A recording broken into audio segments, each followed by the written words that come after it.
prima donna girl. Yeah. Whatever, you see it. LOL, you're not Alex Turner, so what are we even doing on this video? Like, Tumblr 2012 to 2016. I feel just incredibly blessed and highly favored that God chose me to exist at Tumblr's peak when I was 13 to 15 years old. I feel like more chosen than I've ever felt in my life. Like, right now, I feel like I see a lot of people making really complex, Oscar-worthy documentary type YouTube videos about Tumblr's impact on culture and society, but I don't really see a lot of videos that are kind of catered to the type of people that used Tumblr and like what Tumblr meant to us underage users who should not have been ingesting the type of like vile things that Tumblr would just post and circulate. I was not supposed to be seeing the things I was seeing at 13 and identifying with them so heavily. Tumblr definitely is like the root cause of a lot of problems that like depressed teens who were very anxious and romanticized depression like it's at the root of that. Probably a lot of problems happened due to Tumblr, but a lot of things related to self-expression and connection started because of Tumblr, not to mention a couple Tumblr girls' careers were started on Tumblr itself. There are a lot of pros and a lot of cons to Tumblr, but just from a casual point of view, like this is my casual channel, if I haven't mentioned that. I don't feel like there's a lot of casual girlies just talking about how much we really loved Tumblr, because we know at the time when we were using Tumblr, when we were like 14, there was no way we were gonna share our Tumblr accounts with our friends because it had our deepest, darkest desires in our like liked posts, or what are they called, saved? I don't even know what they're called anymore. Every night around the time that my parents went to bed is when I would log into Tumblr, and I think the rest of the world would too. Tumblr wasn't like a day thing that you did. It was like your deepest, darkest secret nighttime diary. Tumblr was a very underground, secretive thing. Not in the way that Tumblr was unknown, but in the way that the things that you liked and the things that you saw on Tumblr and were exposed to were just for you. So today, I just wanted to talk about it because Tumblr is such a phenomenon. Like, Tumblr will never be recreated. There will never be a social media site like Tumblr. Talking about it in a way just keeps it alive a little bit for me. And then also I just feel like I have this tremendous appreciation for Tumblr that I just want to dissect a little bit. There's a lot of Oscar-worthy, very complex documentary type YouTube videos about Tumblr right now by a bunch of girls who make like video essays, but I just like, let's just sit and talk like friends. I'm in my pajamas. I have the little Marina and the Diamonds heart on because I always wanted to do it when I was younger. But like impersonating Marina and the Diamonds, like I'm a poser. I just want to sit and talk about Tumblr the way that my husband is coughing in the background because he's very sick. That's so annoying. Excuse my husband. He's really sick right now, just with a cough. Nothing crazy. We took a Rona test. It's not that. Anyway, I just have a feeling that most Tumblr users were very much like me. I feel like were 13 to 15-year-old girls, gays and theys, who just went on Tumblr and discovered or maybe indulged in the like depression, anxiety, and nicotine addiction that was the glorification of like Tumblr specific posts. I feel like 13 to 15, maybe like 13 to 17-year-old people were indulging in Tumblr, and most of it was very secretive unless you were like a celebrity. Like I think Kylie Jenner had like a Tumblr account that she talked about. There were a lot of Tumblr girls that came from Tumblr. I think Barbie Ferreira came from Tumblr, Acacia Brinley, obviously, a lot of other people who I can't even think of, but a lot of people, like a bunch of Tumblr couples as well. But for the most part, I feel like you kind of just looked at Tumblr as the posts were the primary and the users were kind of like the second. In Instagram, you don't just go for the posts. In Instagram, you go for the users and then to see what they post about. But Tumblr was more like, oh, whatever interests me about this specific post is what is keeping me on the app, if that makes any sense. Tumblr is really hard to define in a very casual way where I'm just sitting down and talking about it, because if I'm explaining Tumblr to somebody who doesn't know about it, it's hard for me to pinpoint what it means to me versus what it meant to other people, because Tumblr was a website that was made up of a bunch of niches, but I feel like the overall niche was just like sad, depressed teenagers. But that's what it was to me, as a sad, depressed teenager.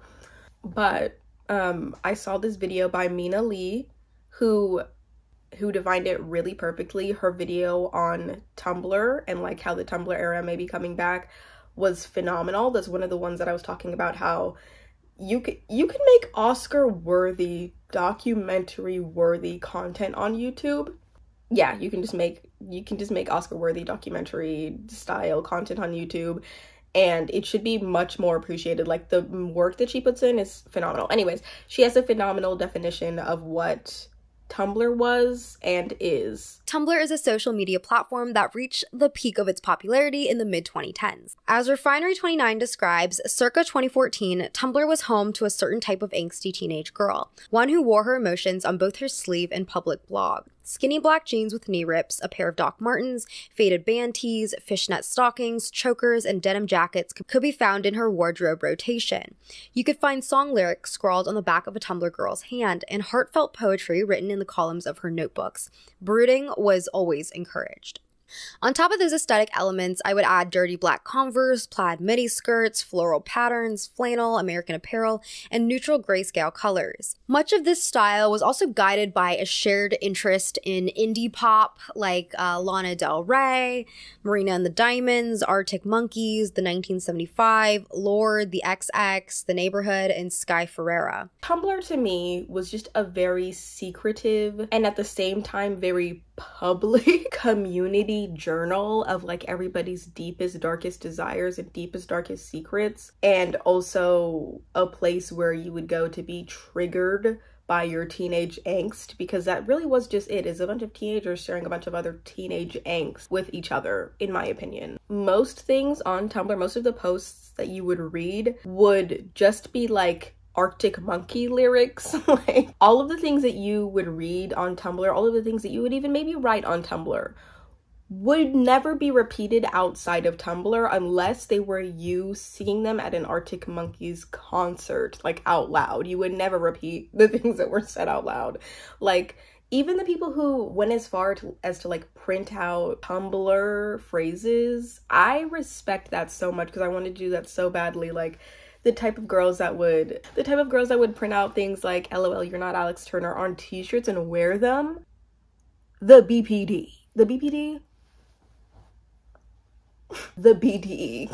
Why was I so deeply connected to Arctic Monkeys' Why Do You Only Call Me When You're High? Like, when I had never even seen a bump before. I didn't even know what that smelled like. Crazy the amount of things that I connected with. Okay.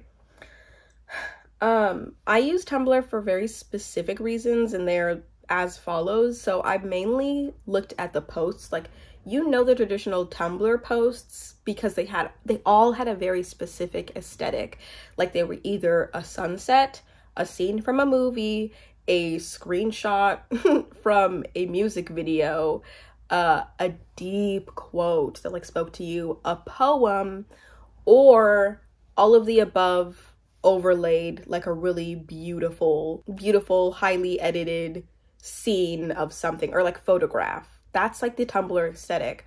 And it was mainly based on like depression, sadness, anxiety, suicide, sex, or shame. I mainly went on Tumblr to connect at like the farthest distance possible, to connect with other teens at the farthest distance possible about like the sadness, anxiety, and depression that I felt, but looking at it through art and scenes from movies and GIFs, like, made it kind of feel like it wasn't as serious as it was. So I went on to connect with other people, the far distance, never talk to anybody, and to look at the pretty depression art and to be inspired by it. And then lastly, kind of just to feel less alone and to just feel validated by the anxiety and the depression that I felt in my everyday life. that's why I used Tumblr for the most part, and that's why I feel like a lot of people did.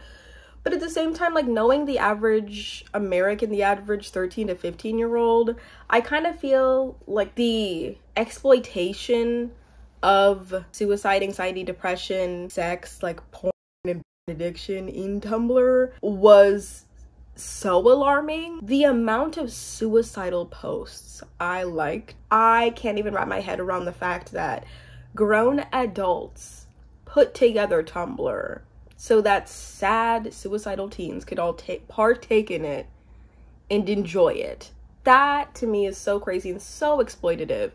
That's another thing about Tumblr is, like, I find it really interesting to talk about it now, but before, never mentioned it to anybody, never told any of my friends about my account. We talked about Tumblr, like, together, but never about our specific our specific accounts, you know, because a lot of the posts were like rooted in shameful, bad things. As like a young teen, I remember a lot of the posts that I liked were so beautiful to me, even though they're like incredibly cringe to me now. But I'm really grateful for just the exposure to the art that I did even get to see. Like, some of the posts that I liked were, let me give you an example. I like saved some photos and like I'm just gonna share them in this video.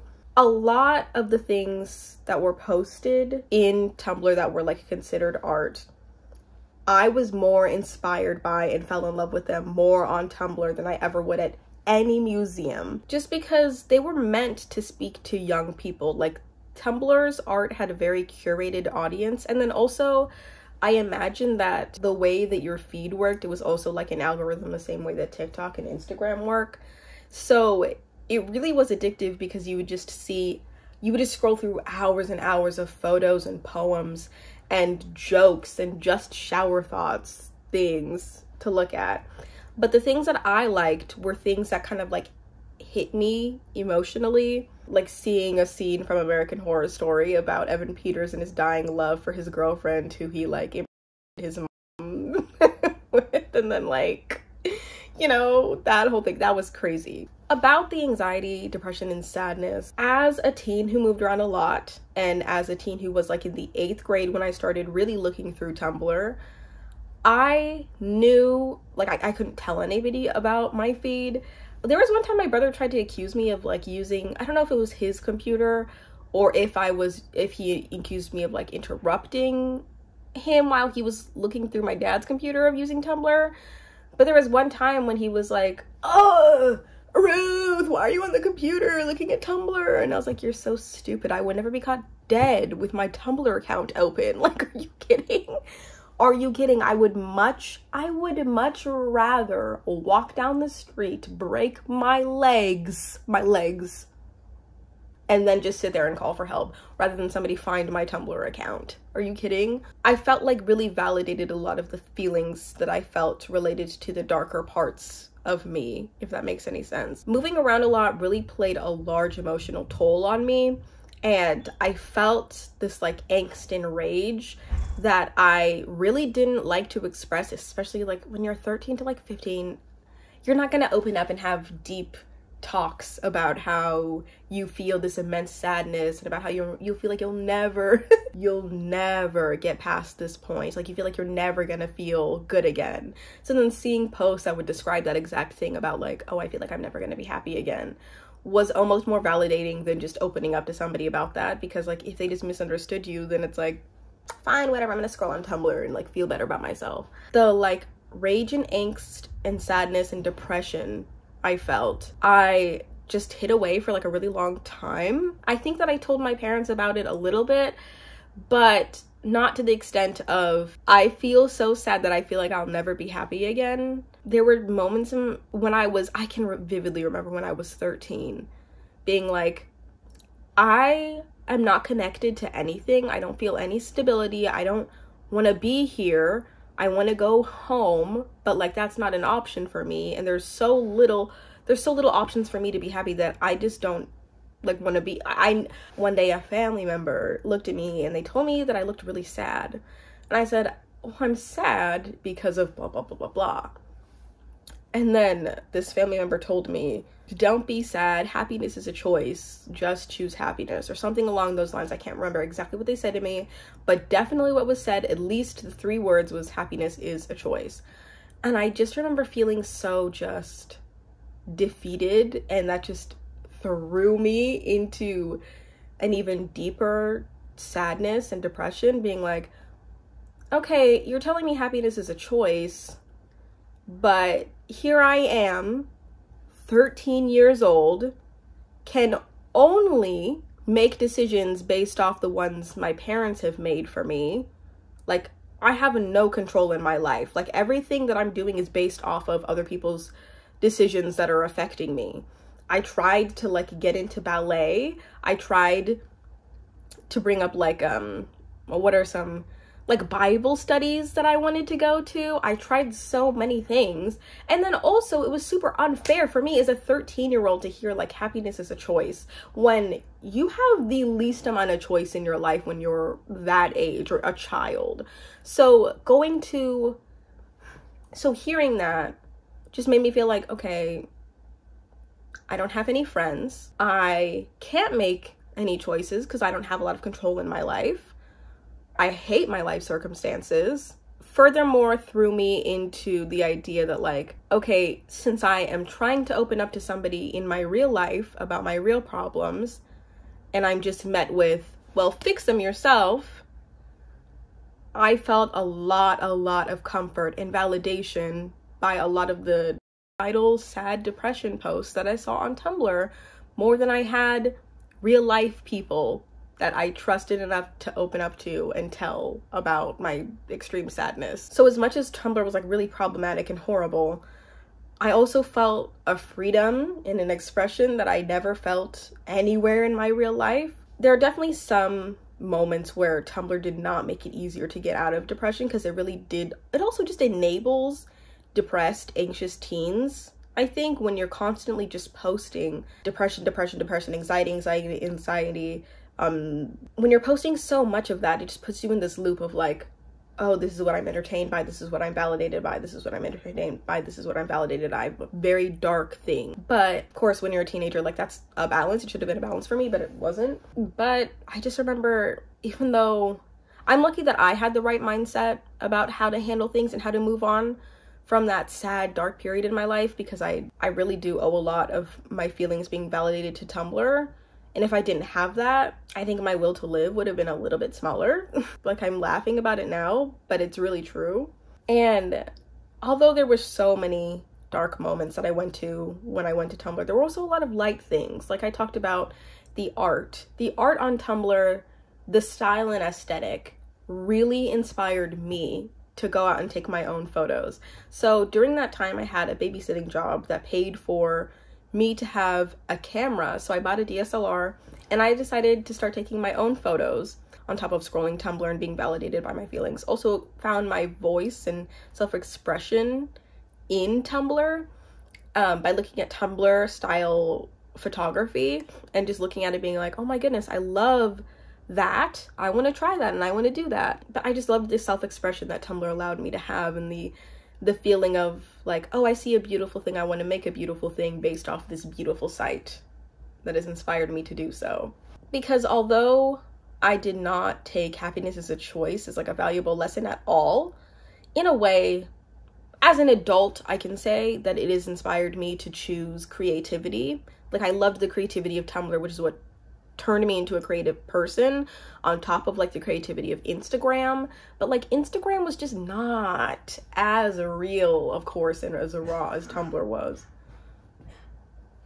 But it definitely inspired me to indulge in my own photos, and then also look up artists that I liked. I was heavily inspired by, of course, Arctic Monkeys.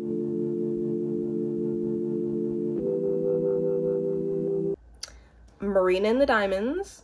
This is how to be a heartbreaker. And Lana Del Rey. Of course, Lana was the most popular person to come out of Tumblr. Of course she was. I also didn't get it really because, like, as somebody who truly was depressed and like felt like I reached my rock bottom at 13, which I felt like, I kind of feel like that is true. Like, I don't feel like I'll ever be as sad. Oh, what a bold statement. I really don't feel like I'll ever reach as low of a low as I did when I was in the 8th grade. And I hope that's true. I really hope that's true. But I just remember feeling so hopeless. But like identifying with Lana Del Rey's music, like Summertime Sadness and Born to Die, being like deeply saddened and anxious, it kind of struck me as weird that her music was so popular, because I was like, how is anybody else feeling like this? Like, how are the like basic rich blonde white girls at my middle school how are they like identifying with this at all? But at the same time, like, that's really beautiful that we can all come together and celebrate art that Tumblr popularized. I love Tumblr. I am very happy that we've all grown past it as a culture, because it just was not a healthy place to be. But I ultimately am very grateful for the ability to just look at other people express themselves and to post whatever they wanted to post, and for my ability to resonate with that and to develop like a sense of style. Also, for real though, I am kind of upset that I never got my chance to be like a Tumblr girl. Like when Tumblr came out, I was like 13, like I looked like a 13-year-old, like but now I feel like I could have kind of make it. But especially with like the hair, like, you know, the girls with like abnormal hair colors really just made it. And I'm kind of sad I never got to have my little Tumblr era reign. Kind of sad about it, but it is what it is. I hope you have a good morning, afternoon, or night.